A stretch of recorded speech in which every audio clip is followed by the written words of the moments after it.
Have you ever wondered what these words really mean? Welcome to our journey into the world of intriguing vocabulary. Today we are going to bring light to 13 distinct words, unraveling their meanings in a clear and concise manner. Each word will be given its own half-a-minute spotlight, allowing us to delve into its definition, usage, and a bit of its history. From fervour to embellish, we'll traverse through an eclectic mix of words. So, let's dive into our first word, shall we? The first word for today is fervour. Now imagine a fire burning with an intensity that lights up the surroundings, its heat almost tangible. That's what fervour is. It's more than just a feeling. It's an intense and passionate emotion that consumes you from within. It's the spark that fuels the creativity of an artist, the determination of an athlete, and the devotion of a lover. Now let's move on to our next word, bolstered. Picture a sturdy pillar holding up a grand structure, providing unwavering support. To bolster is to be that pillar, to support or strengthen something or someone. Whether it's a friend in need of encouragement or an idea that requires validation, when we bolster, we lend our strength, our support. So, fervour means intense passion, and bolstered means to support or strengthen. Quite interesting, isn't it? Moving on, let's explore spate and appellate. Picture a sudden downpour of rain, each drop quickly following the other, creating a torrent. This is a good way to visualize the word spate. In the realm of language, spate describes a large number of similar things or events appearing or occurring in quick succession. It could be a spate of emails in your inbox, a spate of phone calls, or even a spate of ideas.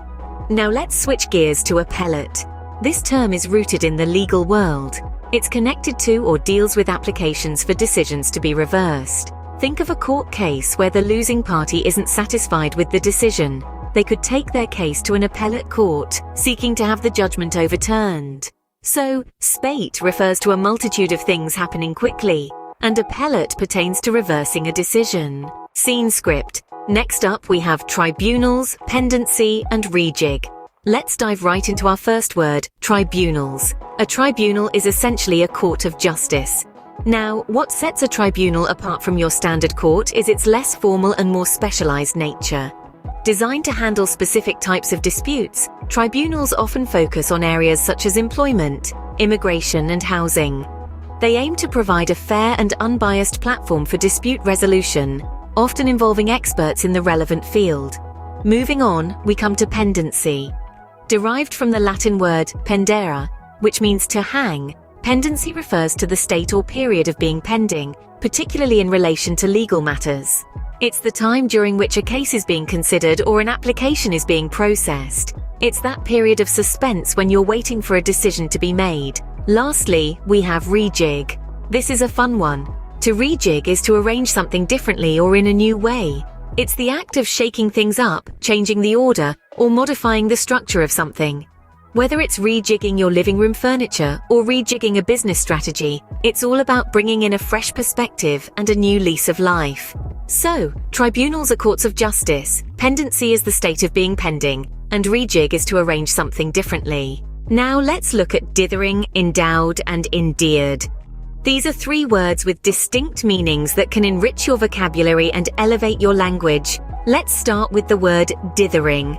Picture someone standing in a candy store, unable to decide between a chocolate bar or a pack of gum. That's dithering, being indecisive or hesitant, especially when it comes to making decisions. We all dither from time to time, whether it's choosing an outfit for a special occasion or deciding on a movie to watch on a Friday night. Moving on to endowed. This word is often used in formal contexts, and it means to provide or equip with a certain quality, ability, or asset. For instance, a person can be endowed with natural beauty, a city can be endowed with rich cultural heritage, or a book can be endowed with profound insights. Finally, we arrive at endeared. This is a verb that describes the process of becoming loved or liked. When someone or something becomes dear to us, they have endeared themselves to us. It might be the character in a book who, through their bravery and kindness, endeared themselves to readers. So dithering means being indecisive, endowed means to provide with a quality, and endeared means to cause to be loved. Remember these words and don't dither in using them to enrich your conversations. Finally, we have rapport, aggrieved, and embellish. Let's get to know these words a little bit better. First up is rapport. Now imagine you have a friend and you two just click. You understand each other's thoughts and feelings, almost as if you're in sync. That's what rapport is. It's a close and harmonious relationship where the people or groups concerned understand each other's feelings or ideas and communicate well. It's like a bridge of understanding and empathy between two individuals or groups. Next, we have aggrieved. Picture this. You're in a race, you've run your heart out, but at the last moment someone trips you. You'd feel wronged, wouldn't you? That's the essence of being aggrieved, feeling resentment at having been unfairly treated. It's the burning feeling of injustice that stirs within when you believe you've been wronged. Finally, let's explore embellish. Think of a plain white room. Now add a splash of color here, a piece of furniture there, maybe even a beautiful painting on the wall. You're making it more attractive, aren't you? That's what embellish means.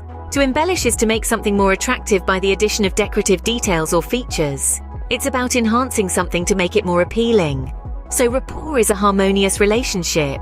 Aggrieved is feeling unfairly treated, and embellish means to make something more attractive. Well, that was quite a journey through words, wasn't it? Let's take a moment to revisit our lexical adventure. We started with fervour, the intense and passionate feeling, and bolstered, which means to support or strengthen. Then we moved on to spate, a large number of similar things happening in quick succession, and appellate, relating to appeals in a court of law. Next up was tribunals, a kind of court held for special purposes, pendency, the state of being pending, and rejig, to rearrange or make adjustments to something.